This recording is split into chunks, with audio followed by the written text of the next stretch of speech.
Doctor NTR యూనివర్సిటీకి సంబంధించి BPT, BSc, MLT, paramedical ఈ కోర్సులకి మనకి నిన్నటి నుంచి ఆన్లైన్లో అప్లై చేసేందుకు అవకాశం అయితే కల్పించారన్నమాట. మేజర్గా చాలామంది విద్యార్థులు ఒక కామెంట్ అయితే అడుగుతున్నారు.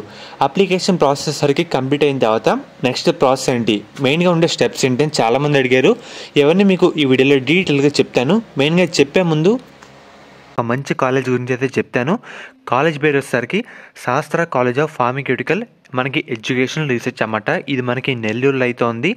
మనకి ఈ కాలేజ్లో బీఫార్మసీ, ఫార్మడీ, ఎంఫార్మసీ అండ్ అలాగే diploma in pharmacy, BSc nursing, physiotherapy ఇవన్నీ కోర్సులు ఈ కాలేజీలో అయితే అందిస్తున్నారన్నమాట. మరిన్ని వివరాల కోసం ఈ నెంబర్ని ఒకసారి కాంటాక్ట్ అయితే అవ్వండి. మీకు నెక్స్ట్ ఒకసారి విజిట్ అయితే చేయండి అన్నమాట. మనకి సీట్స్ కూడా అవైలబుల్గా అయితే ఉన్నాయి. అడ్మిషన్ ప్రాసెస్ కూడా ఈ కాలేజ్ని అయితే పెట్టడానికి అయితే ట్రై చేయండి. వెబ్ ఆప్షన్స్లో మనకి ప్లేస్మెంట్స్ కూడా చాలా అయితే బాగుంటాయి అన్నమాట.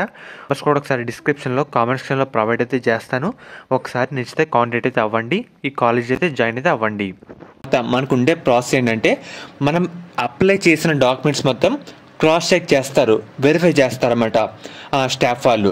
దాంట్లో ఏమైనా డాక్యుమెంట్ కానీ సరిగ్గా లేకపోతే రీఅప్లోడ్ చేయమని మనకి మెసేజ్ కానీ మెయిల్ రూపంలో ఒక ఇంటిమేట్ అయితే చేస్తారు. అది మనం చెక్ చేసుకుంటూ అయితే ఉండాలన్నమాట. అలా వచ్చినప్పుడు వెంటనే అయితే చేయాలి.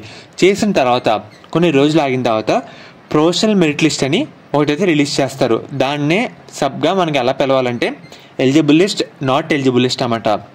అంటే ఎలిజిబుల్ లిస్ట్లో అంటే అసలు ఎంతమంది విద్యార్థులు దీనికి ఎలిజిబుల్ అయ్యారు, ఎవరైతే ఎలిజిబుల్ కాలేదో, నాట్ ఎలిజిబుల్ లిస్ట్లో ఎవరైతే పేరు ఉంటుందో వాళ్ళందరూ మళ్ళీ ఎలిజిబుల్ లిస్ట్లో కన్వర్ట్ చేసేందుకు ఒక చిన్న అవకాశం అయితే కల్పిస్తారు. అంటే మనం ఎందుకు ఎలిజిబుల్ కాలేదు, దానికి తగ్గ రీజన్ ఏంటి, అసలు మనం ఎలిజిబుల్లోకి ఎలా రావాలి అన్నీ క్లియర్గా చెప్తారన్నమాట ఆ లిస్ట్లో.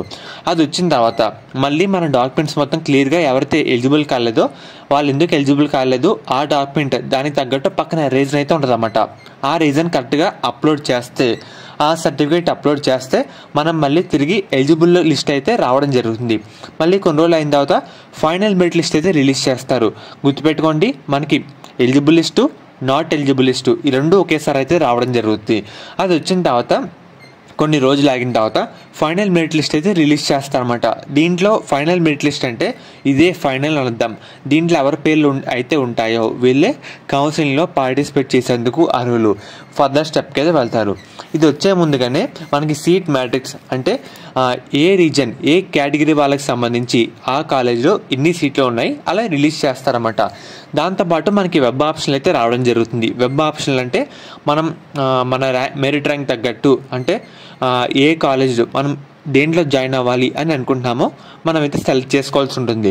దాని తర్వాత మనకి సీట్ అలాట్మెంట్, మనకు వచ్చిన ఎంసెట్ ర్యాంక్ తగ్గట్టు మన కేటగిరీ తగ్గట్టు మనకి సీట్ అయితే అలాట్ చేస్తారన్నమాట. తర్వాత మనకి క్లాసులు అయితే స్టార్ట్ అవుతాయి. మనకి స్టెప్స్ అయితే ఈ విధంగా అయితే ఉంటాయన్నమాట. అండ్ అలాంటి ఈ విధంగా మీరు ఏం టెన్షన్ పడకండి. ఫర్దర్ మెయిన్గా సింపుల్గా చెప్పారంత ఈ వీడియోలో. సో చాలామంది అడుగుతున్నారండి. మెయిన్గా ఫస్ట్ నోటిఫికేషన్ వచ్చింది, తర్వాత అప్లికేషన్ స్టార్ట్ అయితే అవుతాయి, తర్వాత eligible list, not eligible list రెండు ఒకేసారి రిలీజ్ చేస్తారు, తర్వాత ఫైనల్ మెరిట్ లిస్టు, తర్వాత వెబ్ ఆప్షన్లు, తర్వాత సీట్ అలాట్మెంట్, తర్వాత క్లాసులు అయితే స్టార్ట్ అవుతాయి. మనకి షెడ్యూల్ ఈ విధంగా అయితే ఉందన్నమాట. ఇదైతే గుర్తుపెట్టుకోండి.